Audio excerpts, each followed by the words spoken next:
அஸ்ஸலாமு அலைக்கும் வரஹ்மத்துல்லாஹி வபரகாத்துஹ். அளவற்ற அருளாளனும் நிகழ்ச்சி அன்புடையனுமாகிய அல்லாஹ்விற்கு எல்லா புகழும். ஏக இறைவனின் சாந்தியும் சமாதானமும் நம் அனைவரின் மீதும் என்றென்றும் உண்டாவதாக. ஆமீன். அல்ஹம்துலில்லா. லாஸ்ட் வீடியோவில் யாரெல்லாம் எனக்காக துவா செய்யுங்கன்னு சொல்லியிருந்தீங்களோ அவங்க ஒவ்வொருத்தருக்காகவுமே நான் துவா செஞ்சேன். எனக்காகவும் நீங்கள் துவா செய்யுங்க. ஒரு முஸ்லீம் இன்னொரு முஸ்லீமுக்காக மறைமுகமாக துவா கேட்கும்போது அல்லாஹு தாலா அந்த துவா உடனே கபுல் செய்கிறான். மேலும் பக்கத்தில் ஒரு வானவன் நின்று கொண்டு யா அல்லாஹ் இவருக்கும் அதே போல கொடு அப்படின்னு சொல்கிறாங்க. எனவே துவாவின் மூலம் ஒன்றிணைவோம் இன்ஷா அல்லாஹ். இன்றைக்கி என்ன வீடியோ பார்க்க போகிறோம் அப்படின்னா, ரொம்பவும் கஷ்டமான ஒரு நிலைமையாக இருக்குது. இந்த நிலைமையை எப்படி கடந்து போகிறதுன்னு எனக்கு தெரியலை அப்படின்னு நிற்கிற ஒவ்வொருத்தருக்கும் இந்த வீடியோவை பாருங்கள். இப்போது பிரச்சனையே இல்லாத மனுஷன் அப்படிங்கிறது இந்த உலகத்தில் யாருமே கிடையாது. ஆனால் அந்த பிரச்சனை நம்மளுக்கு வரும்போது அதை எப்படி நம்ம ஹேண்டில் பண்ணுறோம் அப்படிங்கிறதுல தான் இருக்குது. எப்போவுமே பிரச்சனை பிரச்சனை பிரச்சனைன்னு உட்காந்துட்டு இருந்தோம்னா அதுக்கான சொல்யூஷன் கிடைக்காது.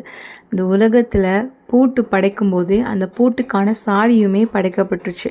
அதுபோல் நம்மளோட பிரச்சனை இருக்குது அப்படின்னா அதுக்கு சால்வாக ஒன்று கண்டிப்பாக இருக்கும். அந்த சால்வை தேடி நம்ம ஓடணுமே தவிர அந்த பிரச்சனையிலே மூழ்கி போய் உட்காந்துட்ருக்கக்கூடாது. அல்லாஹ் தாலா சொல்கிறான் அதோட திருமறை குரானில், நீங்கள் அல்லாஹுடைய அருட்கொடையில் நம்பிக்கை இழக்காதீங்க.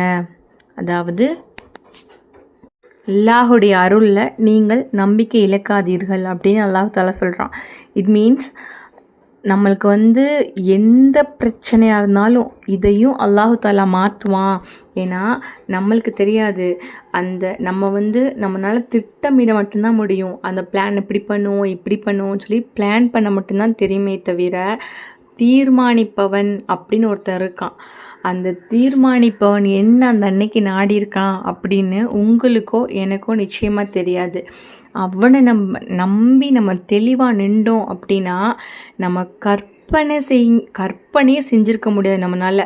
இப்படி நம்மளுக்கு உதவி வருமா அப்படின்னு சொல்லிட்டு அந்த அளவுக்கு அந்த வகையில் அவனோட உதவி எப்படியாச்சும் நம்மளுக்கு வந்துடும். நிச்சயமாக நம்ம பொறுமையை கொண்டும் தொழுகை கொண்டும் அல்லாஹ்ட்ட உதவி தேடினோம் அப்படின்னா நம்மளுக்கு அல்லாஹு தாலாவே வெற்றியை கொடுப்பான். நம்ம விரும்பினது நடக்கும்போதும் நம்மளை விரும்பாதது நடக்கும்போதும் அது யாரோட பாதுகாப்புன்னா அல்லாஹோட திட்டம். இப்போ நம்மளுக்கு விரும்பினது நடந்துடுச்சு அப்படின்னா அல்ஹம்துலில்லாஹ், அல்லாஹ் அதில் ஒரு நல்ல வச்சிருக்கான்.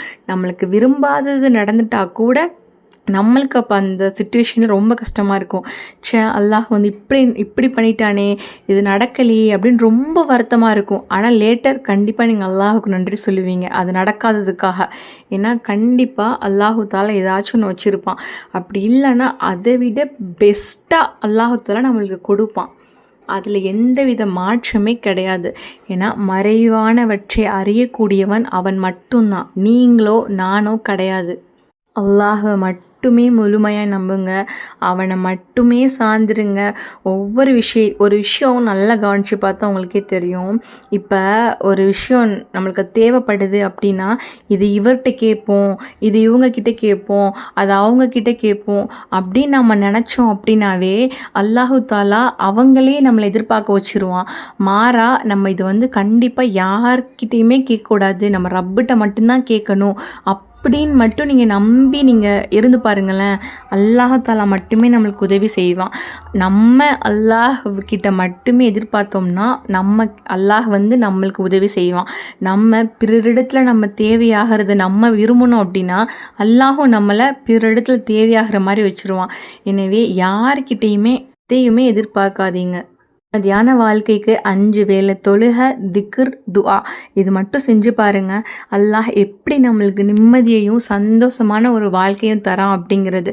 இப்போது நான் ஏற்கனவே சொன்ன மாதிரி திக்ருங்கிறது அதிகமாக நம்மளோட வாழ்க்கையில் ஏற்படுத்திட்டோம் அப்படின்னாவே நம்மளை அறியாத சந்தோஷத்தையும் நிம்மதியையும் பரக்கத்தையும் அல்லாஹு தாலாவே தந்துடுவான்.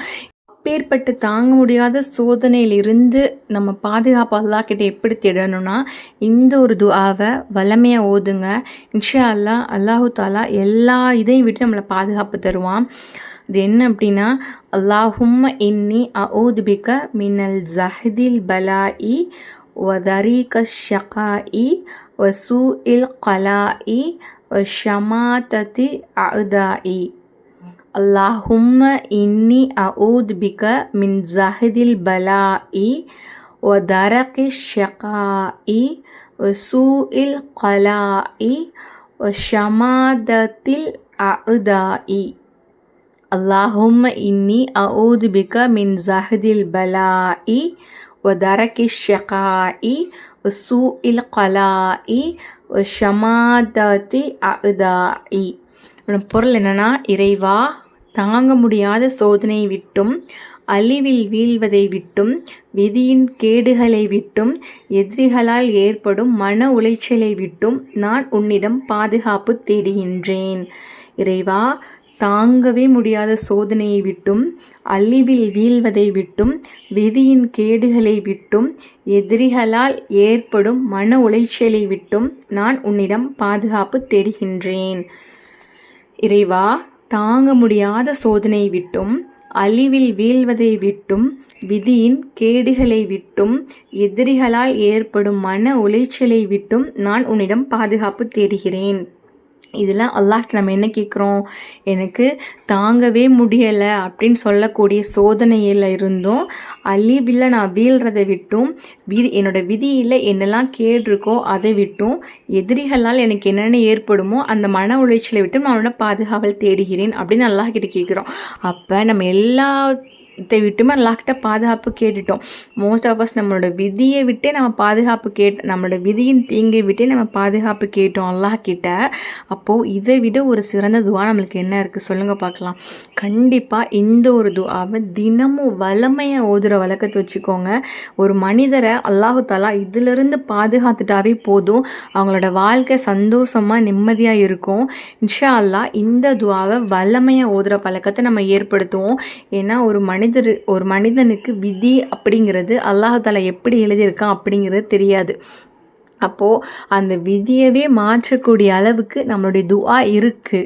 அப்போது அந்த துஆல நம்ம என்னோட விதியை அழகாக்கிரு அப்படின்னு அல்லாஹ் கிட்ட அதிகமாக கேட்கணும். அல்லாஹ் இந்த முறையில் நம்ம அல்லாஹ் கிட்ட கேட்போம்.